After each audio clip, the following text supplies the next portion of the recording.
Секирајте се. Ти си дебел, ти си слаб, ти си висок, ти немаш добра градба, ти не се храниш здраво, ти не треба да јадеш месо, ти не треба да јадеш леб. Избегнувај ги тестенините, избегнувај јаглехидрати, пи повеќе вода, внесувај овошје. Физичка активност е базата на здравиот начин на живот. Нели дали ќе се здебелам ако јадам фастфуд моментално, дали да јадам, како да се договорам со себе си. Првенствено да се насочиме на сегашноста сега, на создавање на добро здравје, за да имаме една здрава и успешна иднина.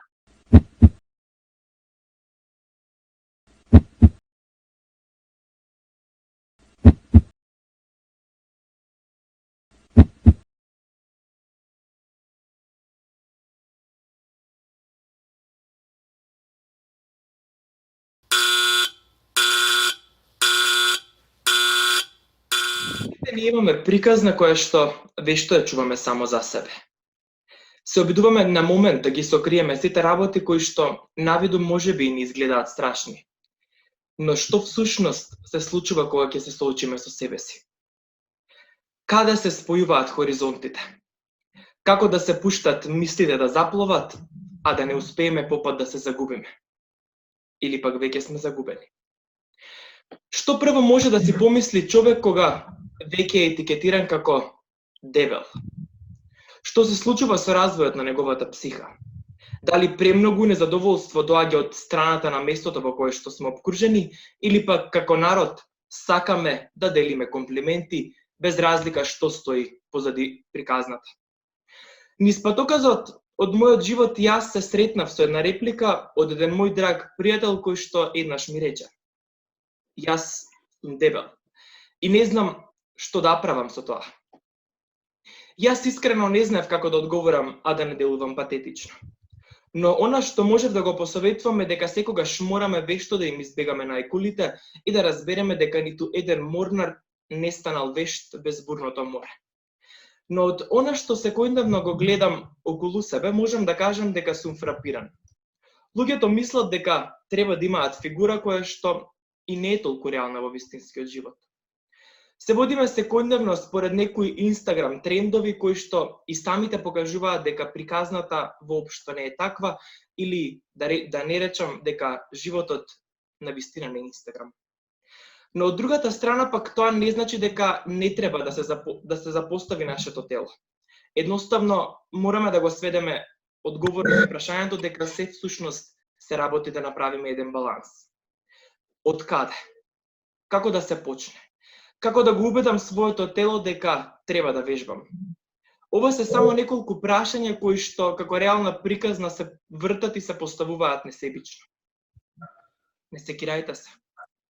Ти си дебел, ти си слаб, ти си висок, ти немаш добра градба, ти не се храниш здраво, ти не треба да јадеш месо, ти не треба да јадеш леб. Избегнувај ги тестенините, избегнувај јаглехидрати, пи повеќе вода, внесувај овошје. Добро, со што живееме? Каде треба да почнуваат, а каде да завршуваат нашите мисли кога станува збор за храната? Со еден збор, како да стигнеме до тој здрав живот што треба да го живееме. Доколку не знаете што треба да правите со себе, или пак знаете, но не сте сигурни, останете со нас, но пред тоа дозволете ми да ви кажам. Со нив знаете да се дружите секојдневно. Успеваат да ве мотивираат од сите страни. Знаат да ви кажат дека не постојат граници кога имате трпение и кога сте упорни во својата цел. Јас знам дека ти обожаваат музика, но при тоа говорат со успех затоа што за краток период успеа и науката и забавата да ги спојат во една цел. При тоа не покажувајќи ви ништо друго освен позитивна мисла која што ќе ви даде поголемо достигнување и ве убедија дека мора да верувате во себе ако сакате да изградите некоја здрава навика. Чинам дека нивната порака е многу повеќе од јасна, а дека недалеку од себе човек мора да научи да гледа и да го пронајде своето зрно бисер. Со мене денеска се Мартин и Даријан, или јас ќе кажам со еден збор промохелт. Здраво, дечки! Здраво! Се надевам дека ќе успееме да влеземе во суштината на приказната и да бидеме инспиративни. Дефинитивно. Така е. Пред се, Филип, ти благодарам многу на бавата и прекрасна најава и ти благодарам што мене лично, а заедно и мојот брат како Тим Промо Хелп покани во твојата одлична едукативна емисија.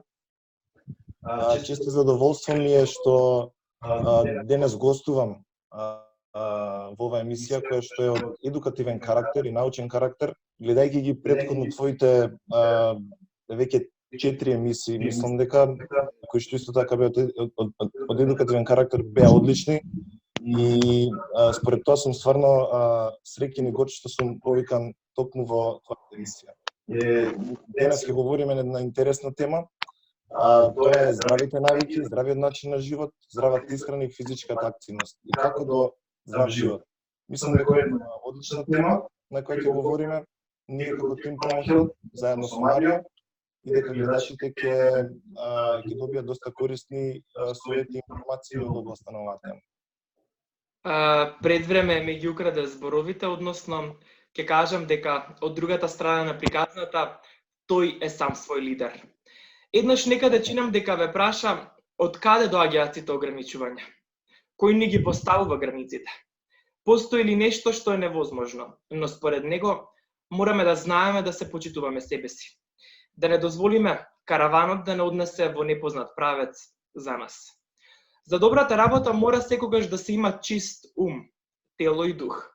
Често знае да ви каже дека морате да направите правилно исчекор во својот живот, но при тоа знае да ве однесе до вистинската цел и да ви покаже дека морате со напорна работа и дека ништо преку ноќ не се стигнува до посакуваната цел. Дека и тој ќе се сложи со мене дека ништо не доаѓа туку така, особено не преку ноќ. Исправиме слободно ако грешам, мој и ваш денешен гостин е Марио Јовановски. Здраво Марио и добре дојде и ти во мојата емисија. Здраво Филип, здраво Даријан, здраво Мартин, сите сме на куп, сите се гледаме истовремено. Фала ти на одлична најава на пред на емисијата, после на Тимо на Промо Хелп и на крај на мене.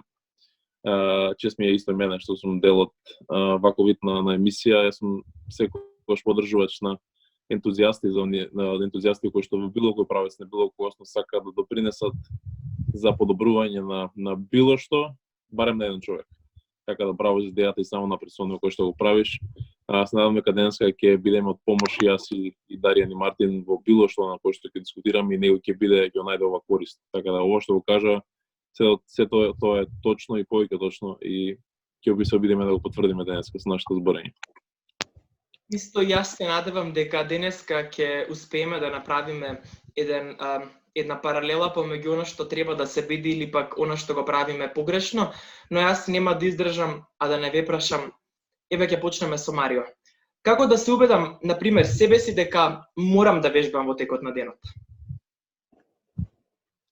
Види, мислам дека го правиме тоа на дуелистички начин, на јас против јас, да се разубедувам и се убедувам, мислам дека тоа е борба која што не може да се победи, односно нема да резултира со долготрајност и долговечност во на кој што го правиме, особено нешто кој што е физичката активност која што би требало да прави секој од нас и кој што има милион бенефити.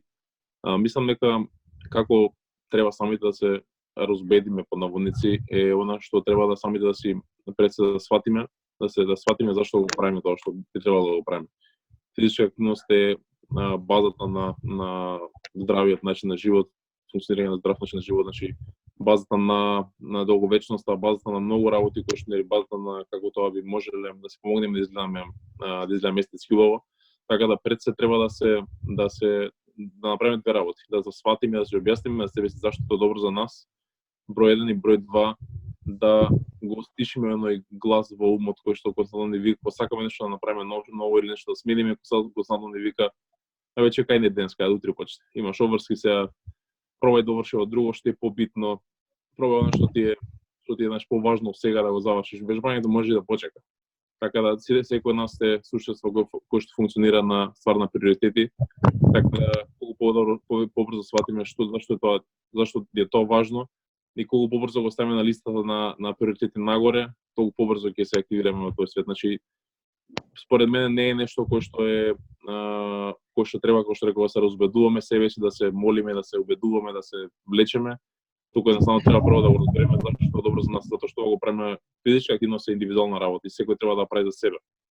Така да дека не сватиме зашто е добро за нас и едноставно не го прифатиме како дел од нашето секојдневие, ќе бидеме напред-назад, ќе се откажуваме, ќе престануваме, но се додека не го етаблираме како нешто кој што е приоритет, би требало да биде приоритет на секој од нас.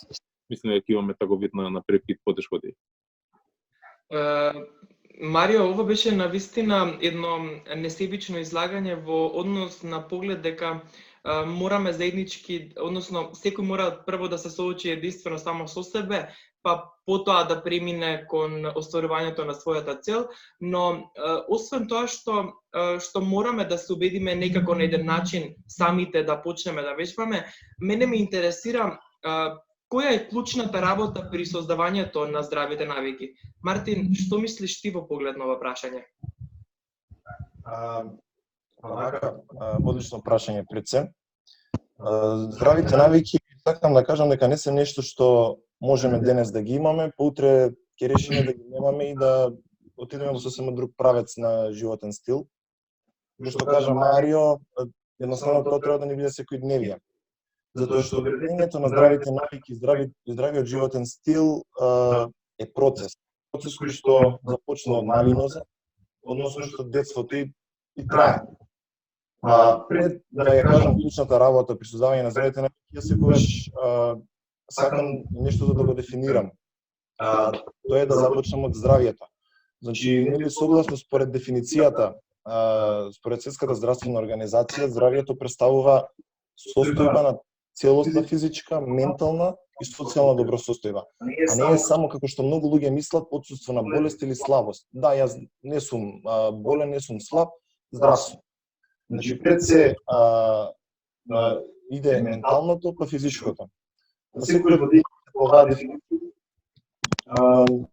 јас здравите навики ги дефинирам како резултат од сопфатност пред се на ментални, а потоа и на физички активности кај еден поединец кои представуваат целта што и како го правиме. Пред се почнувајќи од тоа каков е нашиот однос со најблиските, значи како се однесуваме, дали умееме да почитуваме, дали умееме да сакаме, да градиме пријателства, а не непријателства, дали сме способни да поддржиме некого на кој му е потребна поддршка, да помагаме, да шириме љубов и позитивност, да работиме на нашите когнитивни особини, постојано образувајќи се, постојано едуцирајќи се, и кои ги развиваат нашите сознание и хоризонти. Дали редовно, на време легнуваме и доволно спиеме. Дали редовно на време се храниме и знаеме што е здраво и неопходно за нашиот организам, а што потенцијално штетно. Од тоа дали сме постојано во седентарна положба или редовно сме физички активни. Идеме на прошетки низ природа или практикуваме било каква физичка активност. Според мене, мислам дека се тоа што го набројав го представува клучот при создавање на здрави навики, кои верувам родителите се тие на кои што треба да не научат уште од раното детство, за да нели постанеме како здрави, така и паметни, позитивни, успешни луѓе кои ќе видат љубов кон секого. Во спротивно, доколку овие особини не ги стекнеме уште во најмладата возраст, понатаму мислам дека е се потешко или доцна.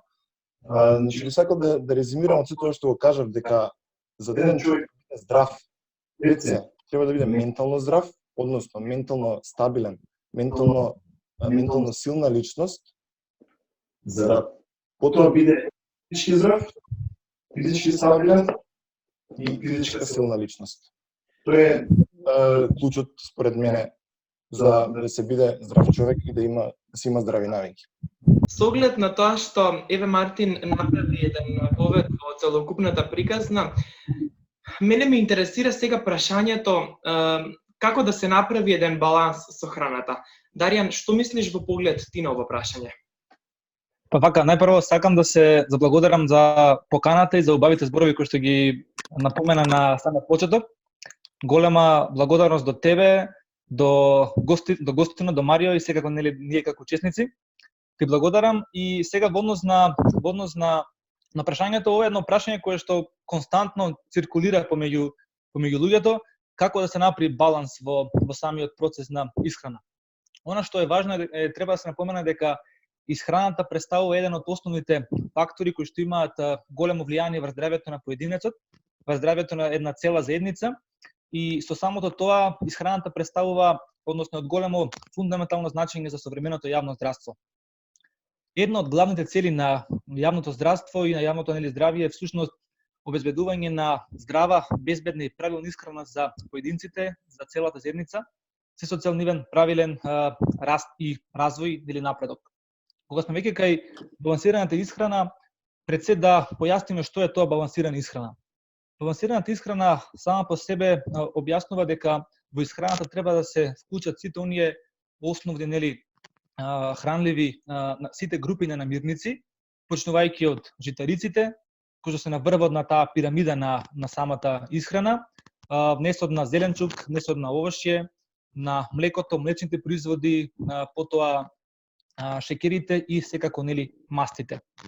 Бидејќи сите овие групи на намирници во себе содржат структури, односно компоненти на исхраната, кои што се оние макронутриенти, како што се протеините, јаглехидратите, мастите, и микронутриенти како што се витамините, минералите, секако водата, која што е еден од главните и помошници во елиминација на токсините од организмот, помага при варење на исхраната. И сега кога сме веќе во самиот тој концепт како да се направи баланс во исхраната, нормално дека секој човек е различен индивидуа само по себе, секој човек има различни потреби во текот на денот, и согласно тие потреби во текот на денот ние би требало да ја програмираме и да ја подготвуваме својата сопствена исхрана, на тој начин да го правиме тој баланс. Бидејќи во текот на денот секој од нас има различни активности. Нормално дека некој може би има поголема активност во денот, работа, тренинзи, курсеви, различни други активности, и нормално дека тој поединец ќе има поголема потреба за храна. Во зависност од некој поединец кој што повеќе е насочен кон пасивен начин на живот, седентарно однесување, немање толкова активност и доаѓа до оној процес на помал внес на храна во организмот. Меѓутоа, она што е многу важно е дека луѓето често пати знаат да се соочат со самиот процес на прејадување или пак изгладнување. И тоа се два проблеми кои што се навистина сериозни и кои што може да предизвикаат сериозни последици по здравјето. Прејадувањето знае често пати да прерасне во фаза на гојазност, па тоа да предизвика одредени други хронични заболувања, а пак изгладнувањето знае да дојде до драстично намалување на килограмите, па тоа да предизвика други сосема проблеми кои што се сериозни по здравјето. Затоа балансот на исхрана треба се направи согласно оние основни дневни потреби на секој поединец, и на тој начин во самата исхрана да ги вклучи сите оние потребни макронутриенти, протеини, јаглехидрати, меѓутоа да говориме за оние сложени јаглехидрати кои што се здрави, и потоа оние здрави масти кои што секако дека ги има во јаткастите плодови, во маслиновото масло, во рибата, во лененото семе, нормално внесот на витамини и минерали, и да имаме доволно внесување течност, односно хидрација. Често пати луѓето знаат да не внесуваат доволно течности и тоа да предизвикува проблем. Меѓутоа, секако дека треба да се направи целосен план согласно нашите потреби. Така да, во однос на тоа, јас така би одговорил. Сега вака, Марио, дали постои нешто, например, верувам дека ова е тренд и хит, да дојде некој да ти каже дека еве јас морам да бидам фит за еден месец. Што правиш тогаш? Што се случува? Како можеш да му објасниш на некого како функционираат работите? Па мислам дека дел од одговорот го кажа самиот. Јас сум тип на човек кој што работам како персонален фитнес тренер и работам со луѓе кои што од сите бранши, од сите оние кои што имале познавање од фитнесот, вежбале, знаат да се хранат, не знаат да се хранат, никогаш не тренирале, значи буквално сите можни спектари на различност нека индивидуи. И секако има луѓе кои што тоа кажуваат најчесто поради тоа што не знаат. И јас не сум знаел и сигурен сум дека секој од вас нешто не знаел, па дознал, па си викал, сигурно сум звучал смешно кога сум го прашувал ова. Така да тие луѓе кои што го прашуваат и го бараат, тоа пред се не се доволно информирани и едуцирани, што не е воопшто страшно, не може секој нас да биде информиран и едуциран за све. Така тоа и треба да бидеме со отворен ум за да прифаќаме нови работи, да сакаме да слушаме нови работи. Прво оно кој што го правам кај нив е дефинитивно, значи во старт почнувам со едукативно мини предавање, да речем, околу која е фактичката ситуација околу тоа дека создавање на здраво тело, создавање на здрав изглед, создавање на естетски, затоа што многу ми наоѓаат со барање да изгледаат убаво, само не знаејќи дека и треба да изгледаат и здраво и треба да дојдат до тој процес, до својата цел на здрав начин, затоа што има слабење, има намалување телесни маси, оно кој што го спомна Дарија, мислам дека беше поврзано со исследувањето, каде што многу мина одлучуваат дека окей, сакам да оставам и нема да дам ништо. Тоа е само едноставно многу погрешен пристап кон тоа, затоа што телото не треба да биде лишено од ништо, треба да биде дадено се балансирани од днес на макро и микронутриенти и никогаш не треба да биде занемарен.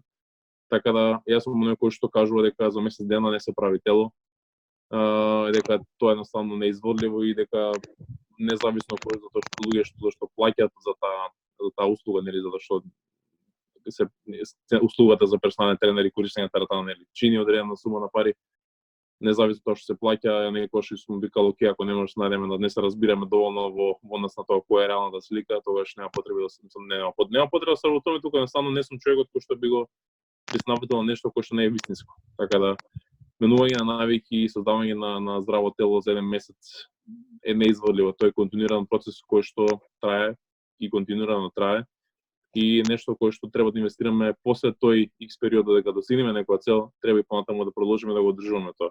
Така да Мартин мислам дека кажа одлична поента во однос на дека еден човек пред се не е само да има отсуство на болести за да биде здрав, туку треба да работи на себе да биде континуирано здрав, инвестирајќи во преку добра квалитетна храна, преку редовна активност и преку работење на себе на менталното поле, затоа што буквално секоја промена во нашиот живот, не само физичка, а тоа е и дел од физичката промена, се базира прво на ментална промена.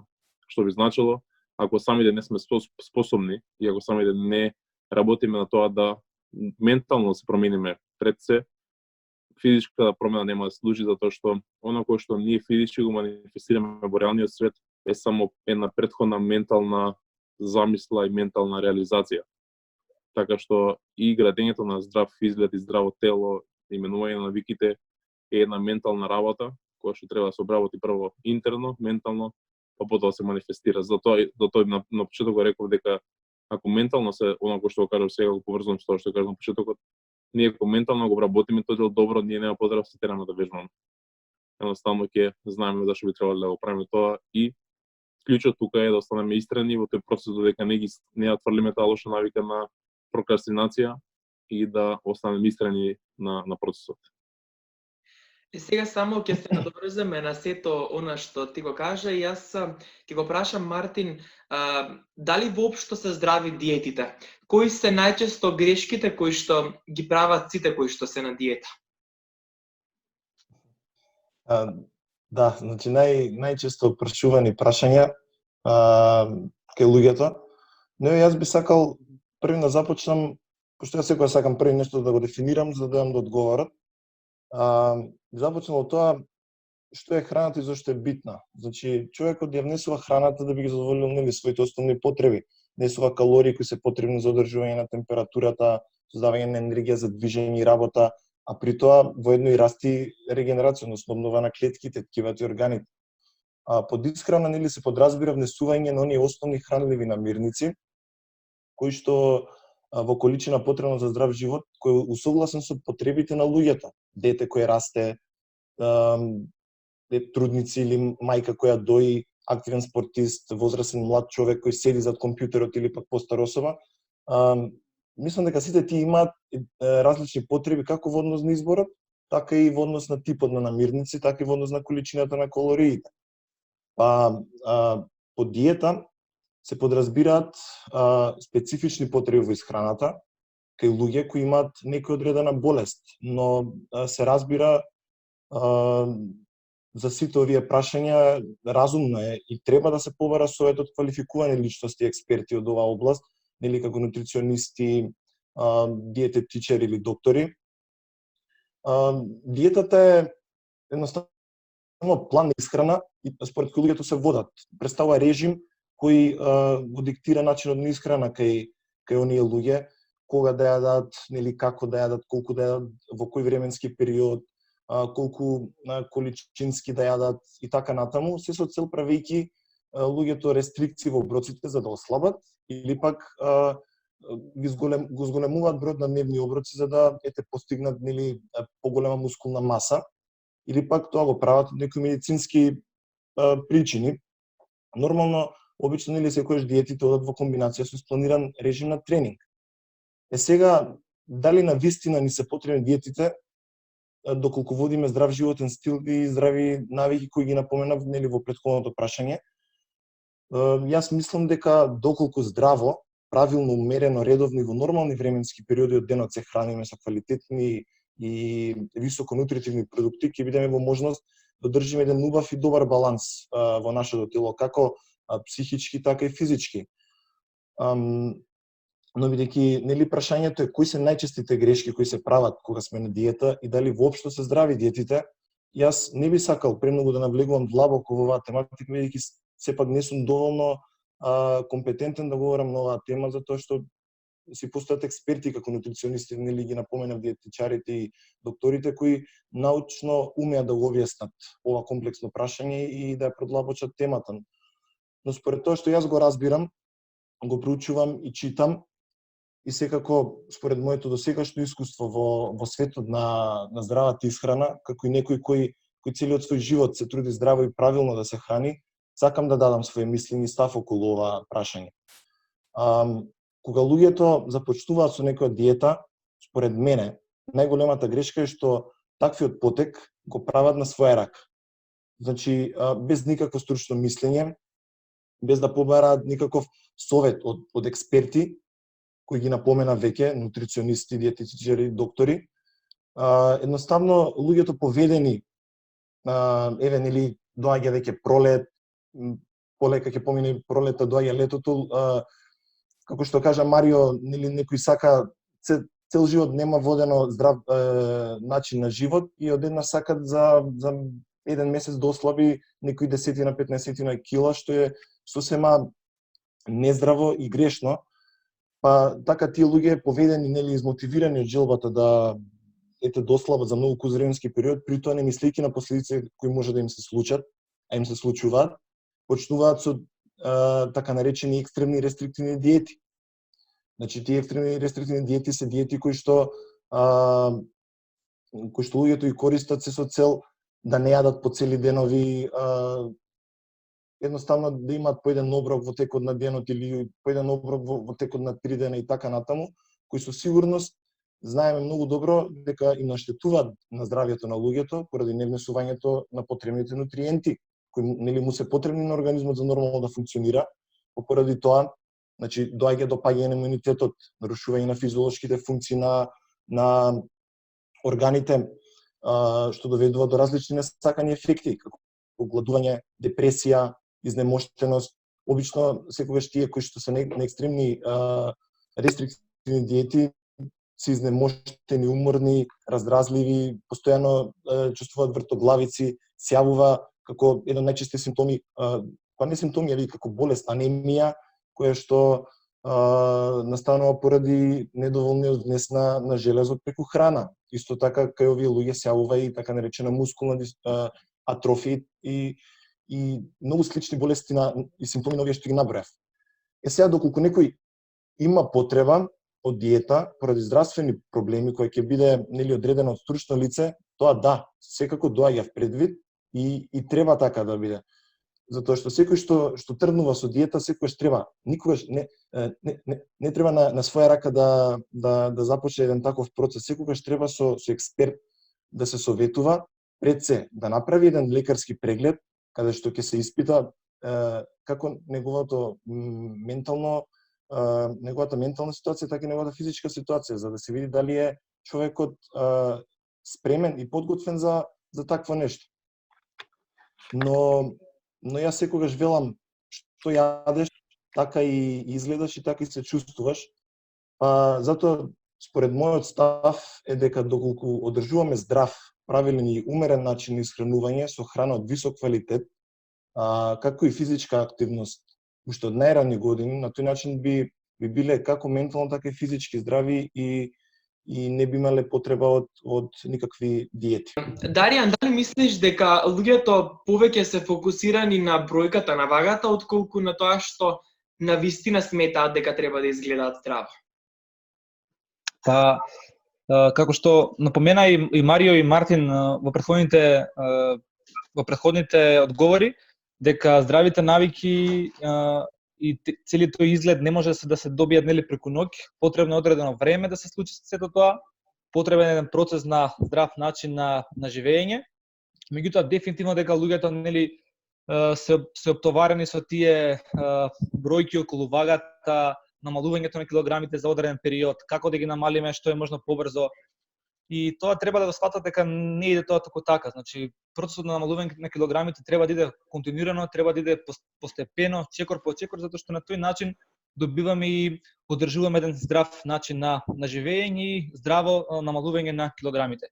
Она што јас го сакам да го кажам и верувам дека поголем дел од експертската јавност во делот на здравото живење и здравјето ќе го мислат, е дека луѓето пред се треба да се насочат кон здравиот изглед и кон своето здравје, односно кон започнување пред се регулација и контрола на телесните масти во организмот. Бидејќи телесните масти се оние кои што често пати знаат да бидат и такако висока причина за појава на срцеви инфаркти, кардиоваскуларни заболувања, мозочни удари. Од друга страна да се насочат луѓето пред се кон регулација на нивото на шекер во крвта. Шекерот во крвта како е опасен, бидејќи нормално дека постои појава за диабетес, кој што исто така е еден голем проблем. И ако направиме некоја навраќање од 1980 година па се до сега, имаме големо зголемување на бројот на луѓе кои што имаат диабетес, и тоа е нешто што е навистина една негативна појава. Потоа треба луѓето да се насочат пред се кон контрола и регулација на крвниот притисок, односно хипертензијата. Во светски рамки, според потоци на Светска здравствена организација, повеќе од 1 милиарда луѓе се соочуваат со проблемот висок крвен притисок. Од друга страна, треба да се луѓето насочат кон контрола на правилна работа на срцето. Значи, срцето е мускул кој што работи, и луѓето треба да го штедат срцето. А срцето се штеди само преку правилен начин исхрана, преку физичка активност, преку одмор. И нормално да се внимава на физичката кондиција. Физичката кондиција, одржувањето на физичката кондиција од големо значење, бидејќи во ова денешно време на динамика, на брзина, и како ни треба кондицијата, ни треба таа наша издржливост на организмот да можеме да се носиме со сите обврски активности во текот на денот. Јас обично и на некои од моите предавања кога сум предавал во одредени случаи, сум потенцирал дека пред започнување со било каква физичка активност или со било каква трансформација од негативен начин на живот кон здрав начин на живот, потребно и правилно да се направи соодветен медицински преглед. Зошто е тоа така? Затоа што медицинскиот преглед пред се ни дава една јасна слика за тоа во каква состојба се наоѓа нашето тело и нашиот организам. Дали сме ние подготвени за одреден напор, на каков напор да се изложиме, колкав е нашето ниво на притисок при одреден напор, дали нашето срце може да го издржи тоа, какво е нивото на масти во крвта, какво е нивото на шекер во крвта и слично, каква е нашата кондиција. Ако ние пред тие резултати кои што ги направиме се да кажеме имаме повисоки масти во крвта, повисоко ниво на шекер, повисок крвен притисок и сега период кога ќе ни пропише одредено стручно медицинско лице, доктор по спортска медицина, да кажеме кога сме на лекарски преглед по спортска медицина, ни препише одредена, да кажеме, одреден и исполним резултат, не добро како одредена правилна нова. Имаме да добро, тоа не бива да прави начин живот, начин живот и други има нормално намалување на килограмите. Ова сега бе еден поцета приказ во кој што те не говори и спомнези. Јас те немам канал да бъдам споделен кој. Чувствам сајот вршај да се случува што тешки цифри кои има твои. Има што не се што виш тогаш. Точно контакт има на тешки дел, веројатно само со благодарение колку ќе ви гледал на телевизија, не слушам по телефон, само нема ни на кој што зборува на важно е да знаеме да стимаме како фали да држимо и што брзо на ози на ројот. Да се има тренери, други тренери во други области, во други спортски секој кој што не значи секој нив има приватен живот, работи, има семејство и обуки и сите работи видат, не е нешто може нешто друго, што е преживањето и некој други, но не е лично не се што има потреба тоа нешто, да што било лично недостатно мачи и барам да се реагира, да се реагира да бешвате за дали вежи, да значи не направиш никаков тренинг, кога да се сочувствува, така што многу се чувствува не би да добро да спортна атака да например на велена, така што така се сороча како не може се што помага што да не да Со оглед што дата приказна се најмногу се студента и речи си нема здрав живот што не има доволно простор за дали на секогаш што изгледа за како избегнати. Според тема како значи дека тоа ден така одиш. Ова прашање што се оставила со сегаш, како е на друг начин како го завршил. Јас знам дека уште моментот на треба со денот да не зашта насмевка, со свесност да. Целку звучи или клише едноставно да иде од денот со положение позитивност, дека не потполна еден со активности, често те како субјективни. Да, позитивност на мислам дека го направи позитивно. Јас многу граждански живот и тоа што го радам и јас сам сум студент, но никогаш не бил и било какво ска да водиме здрав животен стил. Верувам дека докато направиме еден добар распоред на нашите обврски, секогаш ќе најдеме време да извежуваме барем и 40 минути во денот. Еве за почетокот на денот, за да започнеме тој учеб. Тоа што студентите не се ние се почнеме во наша држава, која ја тоа знаме од некој значи на не важно да го значи не може да го што не која тоа тамирен. Така најдобро е што бидејќи водата е нешто што текот на денот која треба да конзумираме да не хидријани. Затоа што баш вчера еве имавме ние како Promo Health една лајф едукација со доктор Саша Плечевик или уште попознат како доктор Фил Гуд. И он баш убаво го објасни процесот на водата кај луѓето.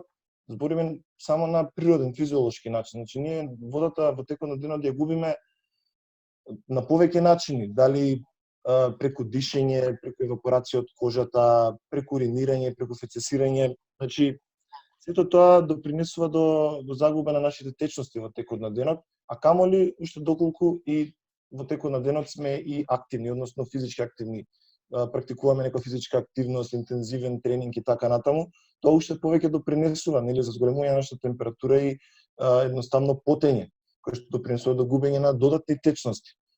Па затоа од тука кажувам дека мора постојано да пиеме вода во текот на денот со цел да станеме хидрирани. Сега периодот после нели завршувањето на врските е времето кое ние можеме да си го искористиме да прошетаме. Значи тука е тоа време кое што можеме да се дадеме една можност од пола сат и 40 минути ако на некој му е 1 час премногу, значи да прошетаме, да трчаме, да тренираме или да извршуваме било каква спортска активност, дали ќе тоа некој колективен спорт, затоа што зашто го кажувам колективниот спорт, тргнувам од себе. Значи јас барем еднаш или два пати неделно во текот на денот практикувам колективен спорт, дали фудбал или кошарка, затоа што покрај тоа што физички се активирам, исто така и се социализирам со луѓето, ширам пријателства, што е многу важно и одлично за целиот ментален склоп и за сопствениот социјален развој, кој верувам допринесува и позитивен резултат како ментално така и физички. Сега крајот на денот според мене е најубаво да се заврши со некоја добра поучна книга од која ќе извлечеме одлични корисни информации во било која област од животот, дали е тоа книга од мотивационен карактер, дали е тоа книга од здравствен карактер или од некој научен карактер, па или некој белетристика. Секоја книга е добродојдена за да го завршиме, да даеме една завршница во текот на денот. Сега, како најбитна здрава навика за да се заврши денот е одењето на спиење пред полнок, односно раното легнување. Зашто напоминувам дека е најздравата навика, зашто тоа е факт и е така поради тоа што носи многобројни придобивки. Значи ние од одењето на спиење пред полнок добиваме едноставна енергија. Кога сме доволно нели и квалитетно наспани, нема да го поминеме ние денот во постојано прозевање или чувство на умор. добиваме убав и свеж изглед, значи кожата станува еластична и свежа, добиваме контрола врз времето, значи кога ќе се легнеме рано ние имаме можност да си го распоредиме денот како што треба, да се направиме еден убав и одличен распоред. Исто така, со добар и убав сон, добиваме и добро расположение, а секако за тоа причина е квалитетниот сон. Добиваме исто така контрола на телесната тежина, одењето на спиење пред полнок допринесува добавно старење, а што е најбитно од се и допринесува до спречување на појава на болест. Така да, ова е една моја формула за тоа како да се започне денот на здрав начин, како да тече денот и како на крај да го завршиме, според мене. Даријан, со оглед на тоа што еве и Марио и Мартин ни спомнаа дека имаме такви лоши денови едноставно и тоа се е нормално нели живот, па јас тебе ќе те прашам дали треба да почнеме да вежбаме поактивно, например кога не ни е денот или пак да порачаме пица и дали воопшто треба да побараме некоја утеха во храната? Дефинитивно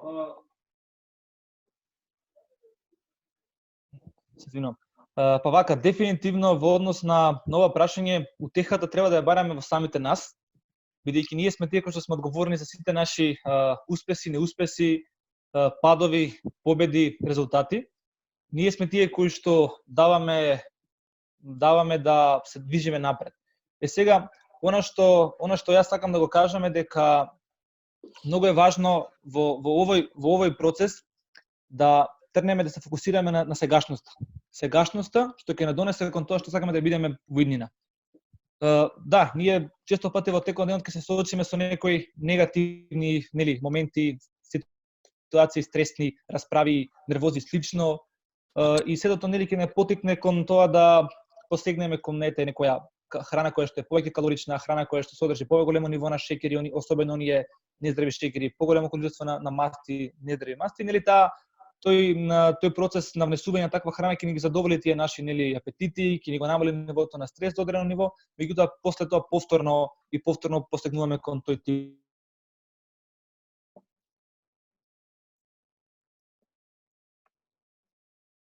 Така, например, еве, да тргнеме од тоа дека ако јас денес одлучам да станам порано од тоа што станувам вообичаено, например, тргнувам на работа во 8 часот, одлучам да станам во 6 часот и 40 минути, имам време да го почнам денот со една чаша вода, да го почнам денот со неколку вежби, истегнување, раздвижување, оние најкласични вежби кои што секој може да ги прави, чучневи, склекови, грбни, малце оние некои кардио вежби кои што се во домашни услови, за да чисто телото го раздвижиме, да почнеме со некој лесен оброк, лесен појадок и да почнеме со нашите тековни активности. Многу подобро ќе се чувствуваме во наредниот ден, во истиот ден, ќе се чувствуваме многу подобро. Ќе имаме повеќе ниво на енергија, ќе имаме позитивна енергија, ќе бидеме доста добро расположени и кон нашите, во домашниот круг, меѓутоа и на работно место. Автоматски со тоа ќе бидеме и попродуктивни во извршување на нашите задачи и активности. И тоа ќе придонесе да ние ако континуирано го работиме сето ова, ако ни стане една рутина, ние дефинитивно стануваме дел, како што реков претходно, тој тим на здрави и активни луѓе кои што ќе имаат понатаму здрава и активна животна основа. Меѓутоа во однос на вежбањето, секогаш сакам да потенцирам дека јас сум спортувам од дете и спортот ми е една од моите најголеми љубови и моја константна инспирација и верувам дека секој може да најде време за спорт, за физичка активност, за движење, бидејќи физичката активност значи живот. Марио, со оглед на тоа што дека луѓето навистина ти веруваат, со што тоа е твојот показател во многу наврати, јас сега ќе те прашам колку е тешко, како навистина поминуваат, низ која фаза психичка поминуваат сите твои клиенти кога станува збор за некоја трансформација. Што најчесто е пресудно човек да се одлучи за некаков вид на трансформација, без разлика дали станува збор за слабење или пак да качи на мускулна маса? Па вака, повторно ќе напоменам дека сите оние кои што одлучиле да најмат персонален фитнес тренер се индивиди кои што сватиле дека во моментот не може да го реализира тоа што сака да го постигнат, односно не може да го направат сами. Што воопшто пак ќе напоменам не е грешно, не е страшно, не е слаб, не е некој слаба како го повара некој тоа. Секој од нас, дури најдобрите фудбалери и кошакари во светот имаат свои лични тренери, што не значи дека ти не знаат да тренираат или немаат не знаат што треба да прават. Така што секој од нас има потреба, одредена потреба од помош за нешто во кое што сака да се подобри. Исто нели кога сме били средно и на факултет, сме имале нели професори, ментори кои што ни помагале да се подобриме во одредена област. Така што ако можеш нешто повториш, кој беше на почетокот прашање дека што го помена, во кои фази проаѓаат клиентите? Да, колку е тешко психички да се изборат со целата психологија која што поминува, нели, затоа што воопшто тоа не е ни најмалку лесен процес. Така. Па можам да гарантирам од целото мој искуство до сега, работам 5 и повеќе години како тренер, дека работењето со персонален тренер за почетници особено е има драстична разлика во помошта и во истрајноста во тој процес отколку некој што почнува сам. Што тоа не значи дека некој треба да тренира цел живот со тренер, освен ако самиот не одбере така. И дека затоа што се случува на почетокот кога некој почнува нешто да менува. Значи треба да креира нов сет на навики и на приоритети за во однос на тоа што сака да го постигне, затоа што без тоа, како што напоменав, нема да може да биде тоа долго трајно и едноставно после него време ќе се откаже. Сега додека тоа се креира и додека тоа се работи на тоа и додека нели трае тој период на месец, 2, 3, додека некој се адаптира на новиот сет на навики кои што си ги наложил и новиот правец кој што го одлучи да го прави, да го тера. Тука всушност е тој период на прелом, можам да го речем, дека првите 4 до 6 недели со некои што се пресудни. Значи некој ако истрае ни тие први 4 до 6 недели да доаѓа редовно да тренира, да се храни како што треба, некои големи прекршици во однос на исхраната, да биде редовен во однос на тренингот. Понатаму е многу полесно да продолжи, да го пречекори, нели да го скрши мразот на почетокот, затоа што кај многу мина почетокот е оној кој што е најтежок, после веќе влагат во некој флоу, фаќа некој ритам и едноставно целиот процес е многу полесен на почетокот. Што не значи дека понатаму може да не се изгуби мотивација, нели.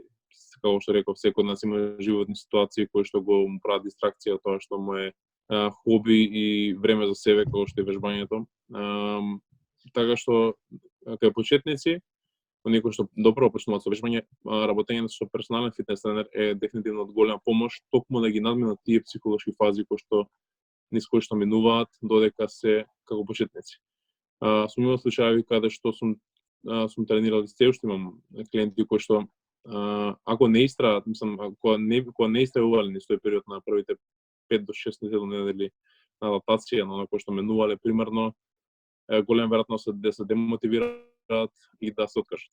Но има и такви кои што поголем дел нив истрауваат низ тоа и секогаш ми напоменал на почетокот, успеј да издржиме заедно овие први месец и пол 2, после самиот ги приметиш дека е многу полесно, многу поедноставно и поедноставно се издржи.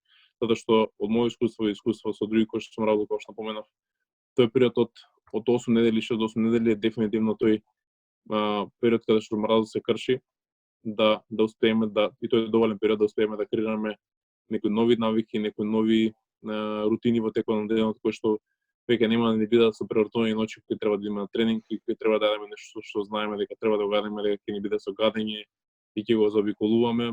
Туку едноставно, ако го се стравиме низ тој временски период, понатаму се ќе биде поедноставно. Сега ќе бидам и јас искрен затоа што си поставам такви прашања и јас сам на себе. Дали ќе се здебелам ако јадам нешто од типот на фаст фуд? Или пак ај денеска нема да јадам? Или воопшто да не јадам фаст фуд? Како да се договорам со себе? Мартин, што мислиш во поглед на ова прашање? Во поглед на ова прашање, па и јас истото си ги поставував како кога бев помал. Нели дали ќе се здебелам ако јадам фаст фуд моментално, дали да јадам, како да се договорам со себе си. Ќе почнем од тука дека според научните сознанија денес сите анализи укажуваат на тоа дека дека денес луѓето јадат многу повеќе, внесуваат поголем број на калории пред се од животинско потекло, како месо и масти, а исто така внесуваат и непотребна голема количина на шеќери, посебно од оние простите концентрирани или рафинирани шеќери, како што се чоколадата, колачите, зашеќерените сокови и така натаму. Сега, ефтината храна, или познато уште како junk food, сите сме запознаени со неа и знаеме дека таа денес цвета на пазарот. Таа е пребогата со нездрави заситени масти, со која по придружба за жал одат и неизбежните благи газирани сокови, кои се извор на тие концентрирани шеќери, кои што се најштетни за нашето здравје.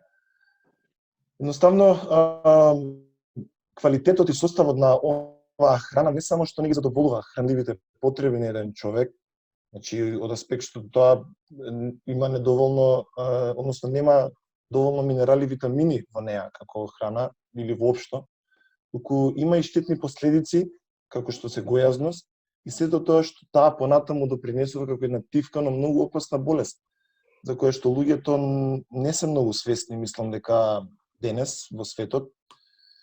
Јас мислам дека не би требало да се екстрахираме од било каков вид на храна, па не и од фастфуд.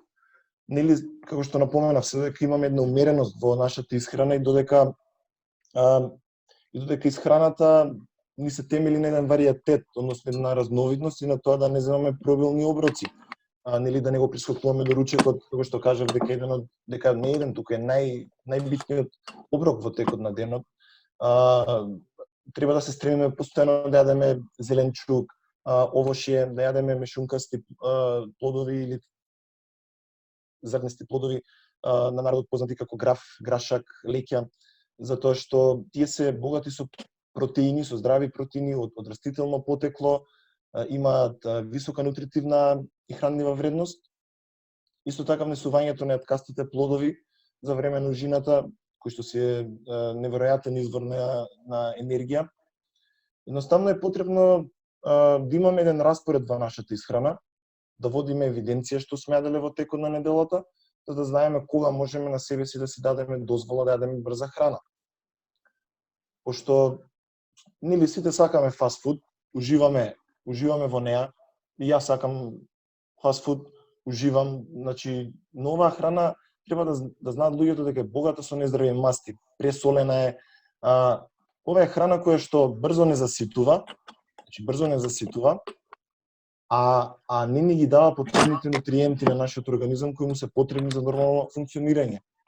Сега затоа доколку посегнеме кон ваква храна во текот на денот, секогаш прво треба да на ум да имаме дека оваа храна ги задоволува нашите вкусови и желби, но не ги задоволува хранливите потреби на нашите клетки и дека доколку често ја конзумираме, изложени сме на ризик од гојазност. Изложени сме на ризик од замастување на нашите органи, како и замастување на крвните садови, кој води до атеросклероза, а со тоа и нарушување на целокупниот кардиоваскуларен систем. Така да мојот одговор на целокупното ова прашање е биди умерен во све што јадеш. Но глеј, исхранувањето да ти биде што е можно поразновидно, да биде богато со сите тие продукти намирници што ги набројав претходно во одговорот, и доколку сакаш да си дадеш оздишка да јадеш фастфуд, да, направи го, но направи го еднаш неделно или еднаш од 2 недели, да не е секој ден. Затоа што ефектите ги кажав кои се. Со оглед и на времето со кое што располагаме сега, јас ќе ве замолам што пократко да ги одговараме следните 2 прашања за да не ја стане пак претходниот хаос. Дарија, мене ме интересира дали мислиш дека општеството однапред има некакви етикети и ужива да ги сервира однапред работите и да каже дека ти си премногу слаб, ти си премногу дебел, ти си анорексичен, погледни се на што личиш, дали вреди. Сметаш ли дека и во двете крајности, премногу дебелина и премногу кога некој е слаб, постои некакво разочарување или пак утеха да се сокријат од нешто? Како да се избегнат сите овие работи? Па, вака, дефинитивно дека во општеството и во светот постојат 2 типа на луѓе.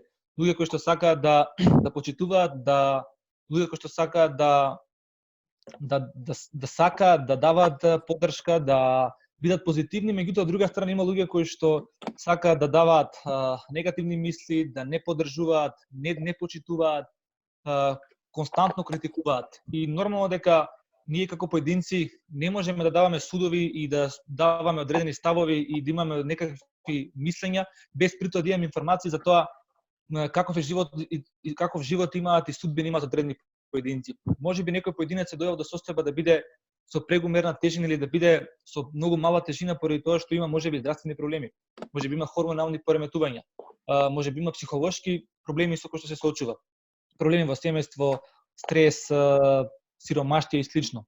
Меѓутоа има од друга страна и лица кои што свесно навлегуваат во оваа зона на неправилен начин на живот, каде што си дозволиле да се соочат со прекомерна тежина, нели, преку неправилна исхрана, преку недоволна физичка активност, луѓе кои што нели се соочуваат со премала килажа поради тоа што пратејќи некои од нели трендови кои што водат кон таа насока на намалување на килограмите, па изгладнување, тоа е еден проблем кој што луѓето нели свесно до тоа свесно доаѓаат. И сега она што е многу значено е дека и овие два типа луѓе, оние кои што свесно дошле во оваа фаза и оние кои што дошле поради одредени проблеми, како со тоа ќе се справат? Како ќе станат пред сите оние зли јазици, нели зли усти и ќе им кажа дека јас можам ова да го поведам, јас сум појак од сите овие негативни мисли. Оние кои што ќе успеат и кои што ќе имаат доволна храброст и мотивација сами да се изборат од тоа, како што напомена Марио, нели да имаат соодветна психичка стабилност, да можат да бидат свесни, да си кажат во ред грешив, премногу живеам нездраво, сакам да ги сменам своите навики, кидам чекор по чекор. Таквите поединци победуваат со тоа што презимаат одговорност за себе. Меѓутоа, оние кои што пред се нема да се соочат со овој предизвик и нема да можат сами да излезат од оваа ситуација, потребно е да побараат соодветна стручна помош од медицински лица, во делот на исхраната, физичката активност, спортот, за да самите си помогнат. И затоа на тој начин да победат и да покажат дека успеале и дошле до на нормален, здрав и активен начин на живот. Бидејќи на тој начин ќе успеат и ќе бидат победници. Затоа што во претходните прашања вие ми ги одговоривте и прашањата кои што ги имав замислено да ви ги поставам во овој дел на емисијата. Односно, проговоривме и за дебелината, и за слабењето, и за целата таа физичка трансформација. Јас ќе преминам кон нашите последни 3 прашања и овој пат ќе почнам со Марио, зашто сега станува збор на еден квиз, станува еден предизвик, кој што сметам дека ќе биде интересен за да го слушнат, односно гледачите, и да видат како ви размислувате во поглед на тие прашања. Марио, дали си спремен? Ве молам да одговараме сега кратко. Пукај. Марио, што од наведеното е совршена диета?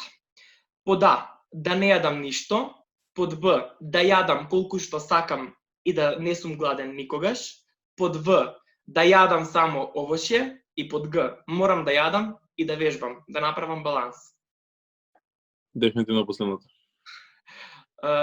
Добро. Зошто? Затоа што Мартин и Даријан веќе одговорија делот, онако што да кажам сегас. Клучот и успехот е секогаш во умереноста. Значи не треба ниту една екстрема да тераме, треба да балансираме се оно што го јадеме во текот на еден ден. Физичката активност е без разлика на се дали се храниме како што треба моментално или не се храниме како што треба моментално. Физичка активност треба да постои. Ако ги правиме двете работи успешно синхронизирано, тоа е уште подобро за нас, нели? Уште подобар бенефит ќе имаме резултатот тоа, но во секој случај и тоа Мартин не го збореше во однос на диетите. Диетите е малце искривен термин во однос на она што сакам да го кажам јас. Правилната исхрана е односно правилната режим исхрана е она кој што сака би требало секој од нас да го таргетира, да го постигне. Значи не диета, туку правилен режим исхрана. Мартин, прашање за тебе. Кој од наведените причини е најчеста причина за да се престане со вежби и да се има нездрав живот? Под А, премногу работа, под Б, премногу јадење јаглехидрати, под В, не сакам да си го трошам телото, под Г, сите наведени. Значи да се престане со вежби. Така. Ајде јас би одговорил сигурност по да. Премногу работа. Затоа што сите имаме некој луд живот. Сега, зошто одговорив по да, затоа што од искуство, тоа што јас го имам видено и чуено, најчесто слушам, нели целосно секој ден што сум опкружен со луѓето, секој ден слушам од нив како нели имам премногу работа, навистина немам време да вежбам, само јадам под нервна база, се гојам, немам време од обврски, од учење и така натаму. Значи, сакам од се да дадам еден медицински осврт на ова прашање. Најпрви ќе морам да го објаснам резултатот од физичката неактивност. Ваквиот тип на луѓе го водат така наречениот седентарен животен стил, односно животен стил со хипокинезија. Кој веќе со децени се води како еден важен ризик фактор за појава на различни заболувања, како што нели напоменав, гојазност, висок крвен притисок или хипертензија, диабетес, остеопороза, болести на коските и мускулите, реуматични болести, исто така карциноми од типот на карцином на дебелото црево, депресија и ред други болести. Значи физичката активност во склоп со други, односно физичката неактивност во склоп со други ризик фактори како пушењето, злоупотребата на алкохолот, нездравата исхрана, дрогата, хипертензијата или диабетесот, треба да знаете дека за 10 пати повеќе влошува здравствената состојба. Ја намалуваат работната способност кај човекот, доведува до намалување на сексуалната активност, што е многу битно, а со тоа и квалитетот на животот, скратувајќи го животниот век. Сега ставањето крај на ваквиот животен или неживотен стил зависи само единствено од нас. Тој Марио, мислам дека го кажа претходно, значи само од нас зависи. Нормално ваквите емисии, мотивацијски говори, нели, совети, информации за тоа како да живееме здраво, како да се поттикнеме. Едноставно, тоа ги поттикнува, нели, луѓето, им ја буди желбата на луѓето за повторно да се вратат, нели, во нормалниот здрав животен стил, кој претходно го живееле, доколку тие самите не речат и пресечат дека треба да се променат за доброто на своето здравје и дека животот е прекраток за да го живееме, нели, на таков нездрав начин, кога ќе бидат свесни за благодетите на здравиот животен стил, никој не може за нив да живее здраво ако самите тие не се пред се ментално подготвени и стабилни, а после физички за таков подвиг. Значи сите треба да знаат јасно дека предностите од редовното вежбање се многубројни, а тоа се подобро здравје, односно подобра циркулација, намалување на хипертензија, односно висок крвен притисок, како што кажав, спречување на атеросклероза, се подобрува дигестијата, значи се забрзува метаболизмот, се спречува појавата на карциноми, се спречува остеопорозата, значи го спречуваме дебелењето, правиме еден баланс за нашата телесна тежина, најбитно од се, го зекнуваме имунитетот, што денес ни треба во изобилие, нели, поради самата ситуација и пандемија, а на тој начин се зголемува и отпорноста против инфекциите и малигните заболувања. Исто така, значи редовното вежбање доведува до подобро држање на телото, особено на кичмата и колковите, во обавувањето на активностите и исто така и подобар баланс. Ја зголемува сексуалната активност како битен сегмент од животот, како еден пар. Ја зголемува со тоа и самодовербата и самопочитувањето. Значи кога човек вежба, значи еве сите може да потврдат и Даријан и Марио дека сите ние спортистите што редовно вежбаме имаме една голема доза на самодоверба и самопочитување, а со тоа и ги почитуваме и другите. Следно, редовното вежбање доведува до релаксација и редукција на стресот, што е многу битно, и доведува до подобро расположување и намалување на болките. Односно, научно е докажано дека за време на една интензивна физичка активност во мозокот се лачат супстанции така наречени ендорфини и енкефалини, кои нели по својата хемиска структура се слични на морфиумот и хероинот, кои ни прават да се чувствуваме убаво, релаксирано, безболно, но за разлика од морфиумот и хероинот, тие се природни и се лачат во доволни количини колку што е потребно на организмот на еден човек во борбата против болката. И за разлика од морфиумот и хероинот, тие немаат токсични ефекти, а при тоа се бесплатни и лесно достапни преку вежбање. И на крај, Со редовното вежбање се зголемува животниот квалитет. Кој од наведените изреки е најчеста да се избегне контрола на јадењето? Под А, само еден гриз и ништо нема да биде. Под Б, јас сум се уште гладен, морам да јадам уште нешто. Под В, денеска сум многу задоволен од себе, па ќе јадам тост. Под Г, па што ако јадам чипс, ништо нема да се случи. Кој ќе го избереш одговор од овие понудени, но пази, е најчеста причина за да се избегне контрола на јадењето? Зошто? Зошто мислиш така? Како да ни се насочат мислите кон нешто здраво? Вака, јас би обрал под Б. Јас сум се уште гладен. Така беше, јас сум се уште гладен? Да, морам да јадам уште нешто. Да, јас би го обрал овој одговор затоа што луѓето често пати знаат да консумираат многу исхрана која што е со низок процент на хранливи состојки, исхрана која што нема во себе толков процент на хранливи намирници како што се нели оние микро и макронутриенти, исхрана која што не е со висока застапеност на здрави јаглехидрати, здрави масти, исхрана која што не е застапена со голема количина на витамини и минерали. Често пати се консумира исхрана која што не е со ситови или намирници, поради тоа луѓето многу брзо знаат да догладнат и затоа и тоа е едно од најчести изреки.